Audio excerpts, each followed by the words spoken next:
So I have an ongoing policy where I like to give games a second chance. Even if they were universally despised at launch, I like to go back and give them another look with a fresh eye, because maybe, just maybe, we were a little too mean with some of these games. And every once in a while I've been surprised. Some games I might have initially thought were kind of I'll go back and start enjoying them again. Recently I went back to Fallout 4 and was pleasantly surprised that when you play that game like an open world shooter instead of like an RPG, you actually have a much better time. And so sometimes you can be surprised. Today I'm guessing I won't be surprised, but who knows? You never know what'll happen. In case somehow you missed it, The Lord of the Rings Gollum is widely regarded as one of this year's, if not this year's definitive, worst games. It is just dreadful. Graphically, the game leaves a lot to be desired, as you can already tell with Gollum, who looks like some sort of uncooked shrimp that's been dropped onto a barbershop floor. Boom.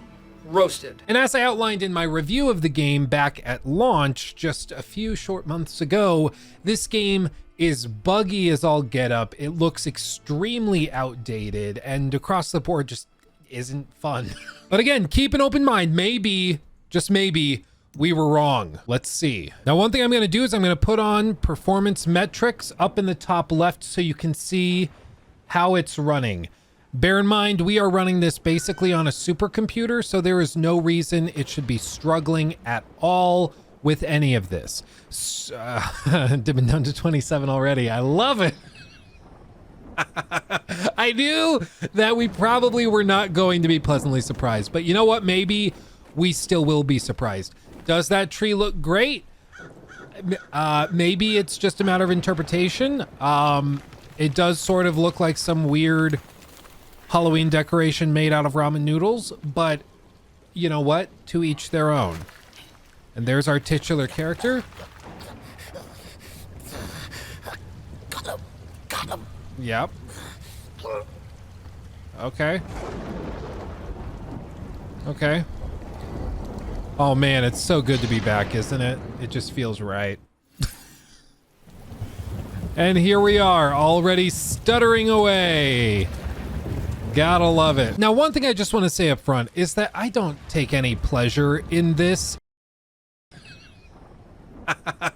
You sure about that? I mean, the thing with all bad games, okay, maybe not all, most bad games, is that somewhere in the team there was somebody that was passionate about it. So even though we like to make fun of it, even though it's like laughably terrible and the performance still is awful, there still was somebody that put a ton of time and effort into this. It didn't come together and it wasn't very good, but there were people that really cared about it. And maybe I'm just a sucker or a bleeding heart, but there's something in me that really doesn't like poking fun at something somebody worked very hard on. I just don't like to do it. It feels like you're teasing a toddler for making a drawing that doesn't look very good, you know? But then again, I guess I did just casually and nonchalantly compare this game to the drawing of a toddler. So maybe that says just about everything we need to say. Now, as of right now, we don't actually know what happened with Gollum. All we know is that the game looked weird for a long time. Nobody really knew why this game existed. And then it released and was way worse than anybody expected it to be, with all sorts of visual downgrades, things that just didn't work, performance that was in the gutter, and it doesn't seem like any of that's changed since launch, because seemingly the devs have been shut down or abandoned the project entirely. It's just, I mean, it ended just about as well as you could have expected it to, given the product that they put out here, but I guess we shouldn't be surprised. And you know, going back, oh geez, that was a bad dip. Did you see that? That was crazy. What I was gonna say is going back to this is a little jarring, because I played this during the review period. So I didn't play this at launch. I was kind of working my way through this over the course of a weekend. And so some of this I've frankly wiped from my memory, whether that's just honestly forgetting it or because I'm trying to repress it since it was so traumatizing, I'm not sure. But going back, it's just as jarring as it was before. It's really, really weird. But all of this to say, I think it's really, really Oh God. What just happened? Okay. Anyway, I think it's really, really bizarre that we got a final product like this that wasn't canceled. I mean, with games getting canceled all over the place nowadays, you would expect that this, of all games, would get canceled before some of the plethora titles that have been canceled by studios like EA or Ubisoft. I mean, hell, there was that news just the other day that Ubisoft canceled the sequel to Gods and Monsters, which eventually became Immortals Fenyx Rising, because they couldn't find a way to establish the IP and they weren't confident it would perform well or the quality would be up to their standards, which begs the question, how bad was it if it didn't live up to Ubisoft standards of quality? But bearing that in mind, that game got canceled. And this was released. So, like, how does that happen? I don't know. It's also moments like this where you can see graphically just how far out of date this game is. It's really, really weird. Like, what are those webs? What is that that's wrapping the guy? It's like a fishing net, but it's supposed to be spider webs. The whole thing is just really, really weird. I was hoping at the very least we'd go back to this and it would be performing a little better, but it's not. I mean, oh, and then look at that. Wow. Oh man, it's just so magical. But like, anyway, I was hoping they would at least have polished it a little. But no, it is running just as poorly as it did during the review process, which is just thoroughly disappointing. I get it. Like, what's the kickback? What do they get from polishing it at this point after it's been called one of the worst games of all time? I understand that there's not a lot of incentive to put more man hours into it, but still, it's just too bad. It's too bad that like they just can't even get the product finished. Oh yeah, and this, I kind of forgot about this. They have trailing missions straight out of 2013. You remember those old like Assassin's Creed games that had you trail people just outside of earshot? Well, that's like a major thing in this game. That's like a key quest design style. And it's really weird. Like, so much of this game feels like it was completed back in like 2011, and then somebody saved it to a Dropbox folder and forgot the password to it, rediscovered the password like in January and was like, oh, why don't we just release this? It's already done, basically, so let's just put it out and call it good. And if that's what happened, at least that makes sense, because working on a game and then releasing this in 2023 is way more confusing and baffling to me. I'd rather, like, I choose to accept and choose to believe that this was actually just something insane like that. Oh man, and sequences like this where they just embrace how ugly the game is and put the camera like right up on it. It's bold, I'll give them that. Like, if I was putting out a game like this, I would always have the camera slightly out of focus, pulled back just a little bit so you can't see what's going on. But instead, they just do this and they're like, oh yeah, everything looks like it's from the PS2 era. Well, look, here it is, up close and personal. I also remember all of the insides of their mouths weirdly glow because the light is like screwed up with the models and meshes. It's really, really weird. Really, this whole game is just an exercise in bedevilment. Like, it's like looking at Mickey Rourke's face. Like, you just stare at it and you're just baffled and confused as to how that happened.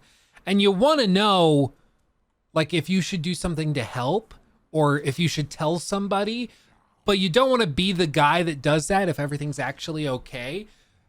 But you're just left feeling really weird and awkward. That's this whole game.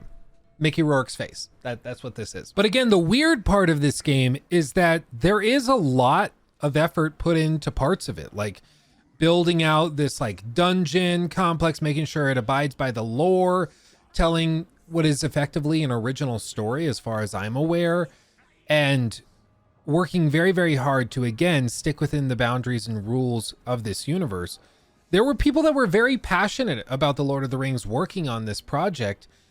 And I feel bad that, that this is what it ended up being. Because I'm sure like 10 years ago or whenever they first thought of doing this game, they never thought it would end up like this. They were probably imagining, oh, it's going to be like The Last of Us, but with Gollum, because that sounds good. You know what? Maybe that I shouldn't feel bad. The whole idea from the very start was just really kind of dumb.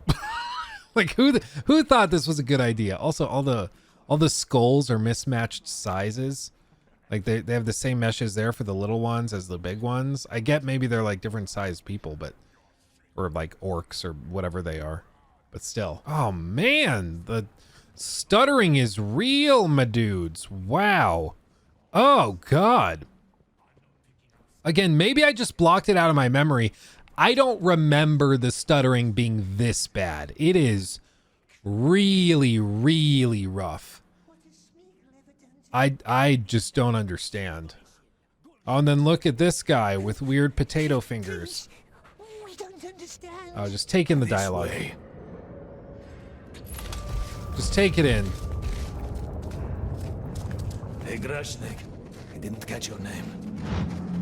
Also, the font. Oh, dude, the font. Don't get me started on the font. So there were some trailers that dropped before the game launched, which showed the work in progress version of the game. And in those work in progress photos, the graphics were about the same, but things like the font and UI were way, way better. And for whatever reason, they downgraded it significantly closer to launch. And so what we ended up getting is this weird Comic Sans font anytime you have the option to control Gollum or Smeagol. Like, it's just really, really bizarre. Oh yeah, and then this sequence, which is really weird, where you're like commanding a dude to go and open certain gates while making sure they don't get eaten by animals. Just the whole game feels so random and bizarre. Later in the game, Gollum gets a bird for some reason as a pet. The whole thing is just nonsensical. Oh yeah, like this section way later in the game where like they give you this character. Oh, that was weird. I like clipped forward. That was odd. But like they give you this character that you're supposed to bond with, but it's really, really weird. His animations are also glitching out. Dude, so much of this game is just, it makes you want to do that. And here on screen, I'll have my editor Jacob put up some clips and tidbits of things I found in my review of the game. All sorts of weird like sprites in the distance that don't match up properly. So after a few seconds, they completely get out of sync. And so you just have characters walking in the middle of air off a bridge. It's really weird. There were other things like broken dialogue options where you can go press a button to start a dialogue option, but if you press it, the game doesn't pause the explosion trigger for what you just set off, which is effectively a bomb. And so if you ever interact with that dialogue option, you will die and reset. So you just straight up cannot ever listen to that dialogue option because of how they built the game. Totally broken. There was this other moment where there was this wheel spinning, but the developers didn't make sure to set the angle of the rotation properly. So it spins on an off angle, causing it to eventually just somersault in all sorts of bizarre directions, which effectively soft locks you in place in this level. And of course, there was this sequence also early in the game where Gollum is standing before Mount Doom. You can see it in the distance. It looks amazing. But then they angle the camera in such a way where there's a gigantic rock sitting in front of it. It's so bizarre. It really does feel as though nobody play tested this, or at the very least, the game was so rushed out somehow after being in development hell, or they just needed to get it done with, that they didn't go back through, do any sort of quality of life passes. They didn't try to fix anything that was problematic. They just tried to put it together and get it out the door. And whatever the reason for that is, it's still slimy. Even if it was because the publisher forced them to do it, even if it was tight deadlines and a restrictive budget, it doesn't really matter. They were charging real money for this, not fake stressed out money or rushed timeline or limited budget money. They were asking real money from you and from me for this product, and it's horrible. Like I said, I go back to these games to give them a second chance after a few months to see if the devs have taken the time and the opportunity to polish it, refine it, and perhaps improve it. And sometimes they have, and it actually plays way better. One such example was Callisto Protocol. That was a game that I think generally got a bad rep. I didn't think it was too exceptional of a game, probably a 7.5, 8 out of 10, depending on who you are and whether or not you like that type of game. But the reception was terrible at launch because the game was so stuttery and had all sorts of shader compilation issues, which is really unfortunate because the game actually was polished during most of the review process. And according to post-launch interviews with the game's director, it seems as though somebody checked the wrong box when exporting the final version of the game and didn't include the shader compilation script that's supposed to run before the game boots in. So because one dude forgot to press a checkbox, that cost potentially millions of dollars to the studio. It ruined the game's reputation. Everybody thinks of that game as like super broken and buggy and stuttery, when in reality, it was just one stupid little mistake that caused that whole ship to sink. But when I went back and tried the game again after a few months, I was pleasantly surprised. All of those hitching problems were fixed and the game ran way more smoothly than it did before. So every once in a while, a game that launches with technical issues will surprise you and end up running pretty well. This just happened to not be one of those times. You know, in a lot of cases, I try to play these games for like another hour or two, or get these videos to like 30, 45 minutes where I can really test it and see if they've made improvements, and if so, what improvements have been made. But in this case, it honestly doesn't look like they've changed much of anything. If anything at all, it seems to actually be running worse than I remember it running, which is somehow more amazing than if they fixed it. You know, I'm all for second chances. I want to give games the opportunity to win me back over, but some games I just don't think are worthy of that opportunity, of that respect, because they just simply fail to do even the bare minimum. And in this case, I think Gollum is one such example. The game launched terribly and it still is terrible these months later, and at some point I think they just deserve to be forgotten and shoved into the dustbin of gaming history for trying to pass this off as a quality product that deserves your hard-earned money. It's just, it really is insulting at the end of the day. You know, they tried. We can feel bad for the passionate devs that poured their heart and soul into it, but the fact that anybody signed off on this releasing for real human money, that's nothing short of amazing